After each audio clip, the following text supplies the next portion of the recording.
You're listening to episode 15 of Storycast 21. I'm Jane Secker. The UK has a long history of exploration. However, by 2016, only one astronaut, Helen Sharman, had travelled space bearing the colours of the UK flag. No Briton had ever experienced the most demanding and perilous experience of spaceflight until one January morning in 2016. This is Tim Peake, Britain's first spacewalk.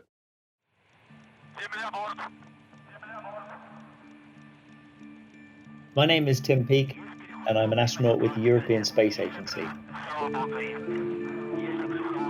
I had a 6-month mission to the space station on the 15th of December in 2015. By the time you take the elevator ride up to the top of the rocket, you're completely focused on the mission ahead of you. Major Tim is ex-Army Air Corps and a former helicopter test pilot with more than 3,000 flying hours. But it's taken another 6 There's years huge amounts of excitement and anticipation. You know things might go wrong, and you're just hoping really that today is going to be okay. A day of carefully timed choreography began with Tim leaving the hotel where he's been quarantined so he doesn't get sick. I'm Thomas Moore, I'm the science correspondent. I was there with Tim Peake in Baikonur Cosmodrome, Kazakhstan. And it was great to see, the Indian flag patch on Tim's arms as he got into the capsule, sat there grinning, giving the thumbs up. Really, it's a case of just being overwhelmingly excited about what is about to happen. We were there with Rebecca and Tim's boys. A second service tower separation. And we could see it, the excitement on their face, but also the concern. I mean, you have to remember that there are no guarantees in space. Engine at maximum thrust liftoff.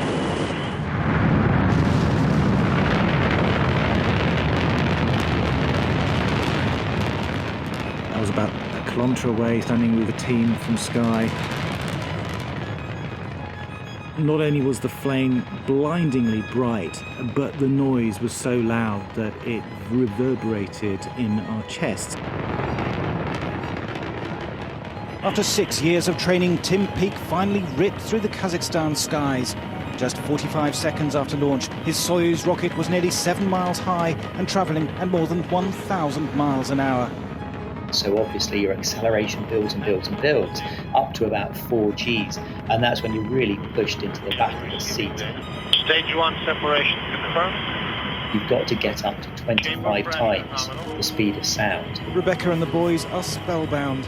We're about 150 kilometers up in space, and the rocket is almost horizontal because you haven't got that much more altitude to gain.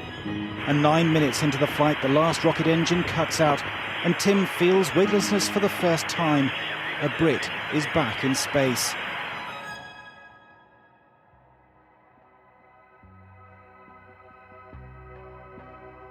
You feel like a complete novice when you first get into that environment. You're not quite sure what's going on. It's actually hard to control your body because your legs and arms are floating all over the place.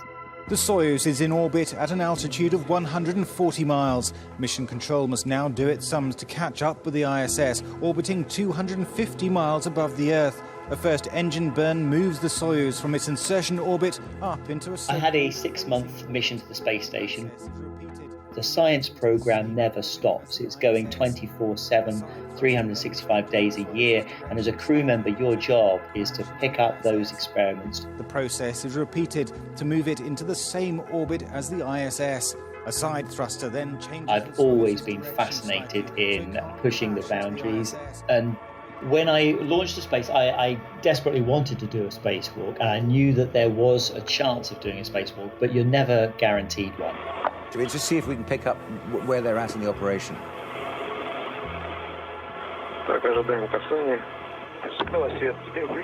So to give you an idea of what you're looking at, the front of the space station, where it's kind of flying forward around the Earth, that's the Columbus module, the Japanese module, very shiny, reflecting lots of light.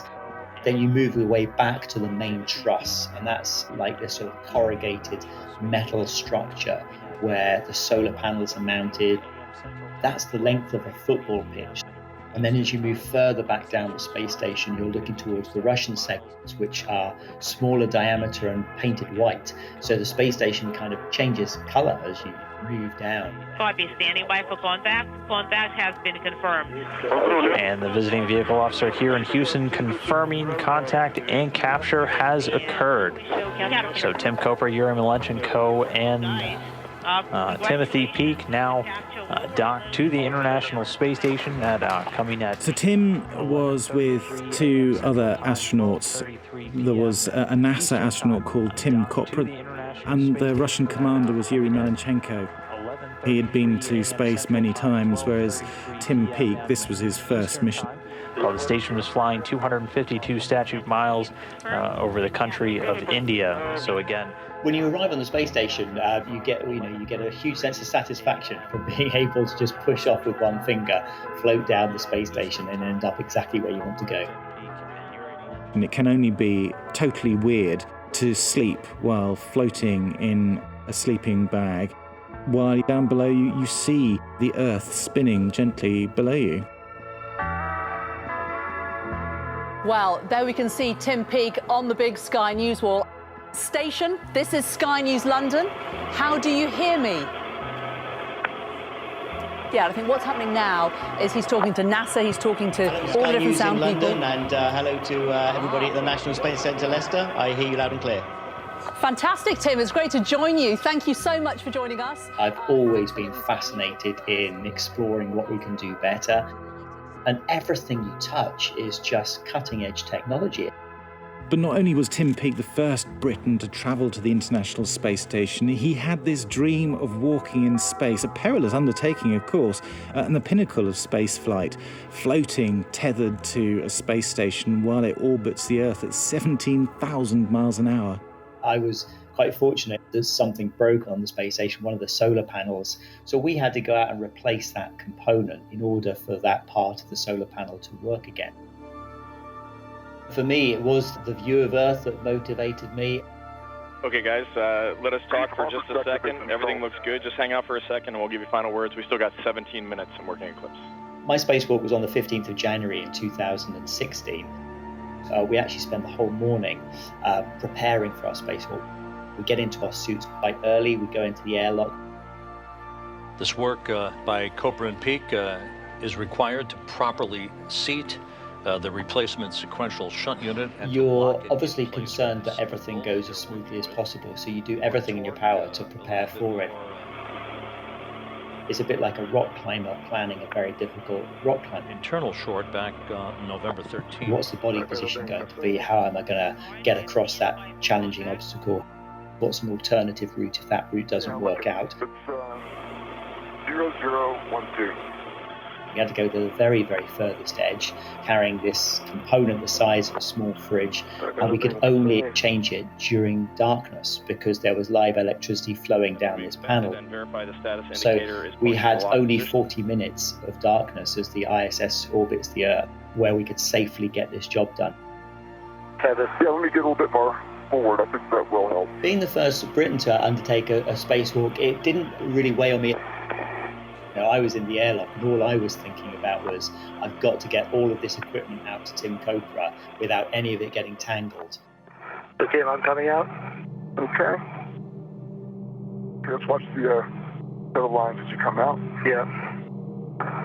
When we're leaving the airlock, we've got a couple of people talking to us. There's Scott Kelly inside the space station, and that's what's called the IV crew member.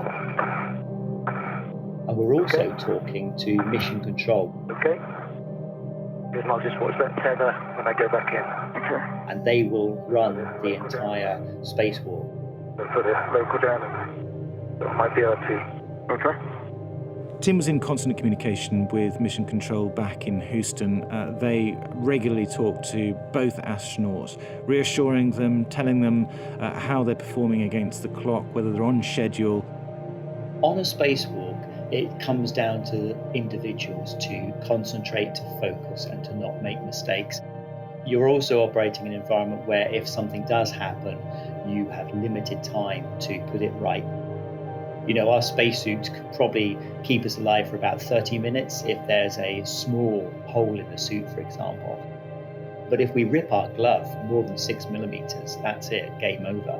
Our suit just cannot maintain enough pressure to keep us alive. So you're constantly aware of where you're putting your hands, looking out for sharp fragments that are out there, not forgetting to tether yourself to the space station every time you stop and take your hands off a handrail. It shows locked. It's about 1/8 of an inch from locked. And that's when Scott Kelly said, hey, you know, Tim, it's great to see that Union flag exploring space. It's explored all over the world. And it really kind of sort of shocked me out in my zone. And I thought, you know what, you're right. This is an incredibly proud moment. And I was quite glad he said that, because I was able then to cherish it a bit more.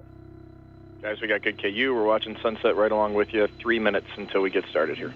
Copy that. Thanks, Ray. We've had lots of problems with bolts in the past that don't release properly, and so pieces of equipment, despite changing them out, haven't functioned. And I do see us getting a little ratty on the comm. That should last for about the next 5 minutes. So all these things are going through your mind. You have got to have complete awareness of what you're doing, but at the same time, what's your crew member doing? Where are they? Have they checked in with it the last couple of minutes? You know, you're responsible for their life too. So it's an enormous amount of concentration and focus that you have to keep going for 8 hours. So when we managed to change it out in the 1 night orbit, and we got the word from mission control literally about 10 minutes later, you know, guys, we've got good power, with that solar panel's back online. It was a huge relief, and it was really satisfying. Yeah, Tim, that's perfect framing right there. We like that. And now I can afford to just, you know, relax, enjoy the view, take some photos. To get out of the relative safety of the International Space Station and see the Earth below you, Mother Earth, that blue and white planets slowly rotating beneath you, and there's nothing between it and you. You are, all to intents and purposes, just falling towards it, knowing that if a meteorite hit you, you would die. If you somehow managed to snap the tether that ties you to the space station, you would float out into the vacuum of space. The amount of water just strikes you on planet Earth when you see it from space, reflecting all this wonderful sunlight. And then, of course, you're aware of how fast you're traveling around. You're seeing whole continents pass beneath you, amazing colors. The Sahara Desert is just this wonderful orange glow. You pass over South America and you get the lush green of the Amazon. You're seeing these features of Earth as you've kind of seen them on an atlas, but you're seeing them with your own eyes at 400 kilometers down beneath you. And then when night comes, everything just comes into this tiny bubble of what's in front of you with your 2 headlights. Your entire world shrinks to just a small pool of light. So at nighttime, if you look up, you'll see a bright strip of the Milky Way, which is absolutely beautiful. And then when the lights of towns and cities come out, you get to look down at that as well and see all these signs of human habitation. When you're on the spacewalk, just things are constantly changing, and it's sunrises, sunsets are magical to see as well. As we continue to watch Tim Peake being assisted out of his extravehicular mobility unit. You know, living on Earth, surrounded by nature, clouds, by our atmosphere, by our environment. It's very easy to forget that if you just go a few kilometers above you, there is a complete vacuum, which will kill you in less than 60 seconds. And when we're out in space and we look at that atmosphere, we see how thin it is.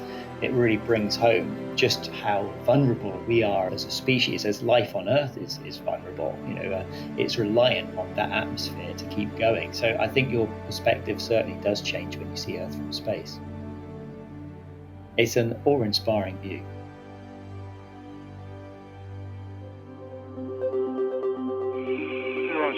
Standing by for physical separation. After careful checks for air leaks, Mission Control gave the order to release the hooks clamping the Soyuz to the space station. Undocking confirmed.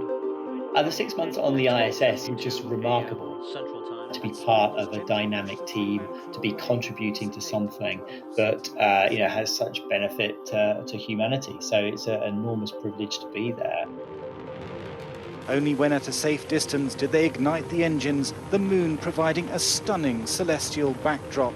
It's something that I hope that we will, keep going as in terms of our research station in low Earth orbit, and we'll continue that partnership that will take us to the moon and subsequently onto Mars. Down to Earth with a bump. Tim Peake was back from a 78 million mile space odyssey. Best ride I've been on ever.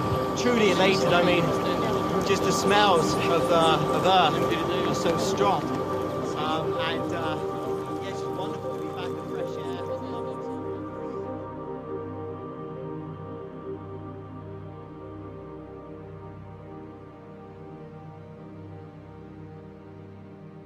As of 2021, NASA remains committed to returning astronauts to the moon by the end of the decade, in addition to advancing a human mission to Mars. Tim Peake, Britain's first spacewalk, was recorded by Tom Gillespie, production and sound design by Rob Mulhern. For more on this episode, go to skynews.com/storycast21. Next time, a television recording team find themselves under siege in one of the world's most luxurious hotels. And no one was coming to get us. It was really quite bizarre. All the Indians were calling friends. And I said, look, guys, you've got to just text. We don't want them to know we're here and how many are here and what's going on. I said, please just go to text. So everyone just went silent. But we could hear people being killed, fleeing for their lives, and then, being shot, and the bodies were being thrown over the stairwell and they were piling up down below. We got all that from all the iPhones and stuff like that.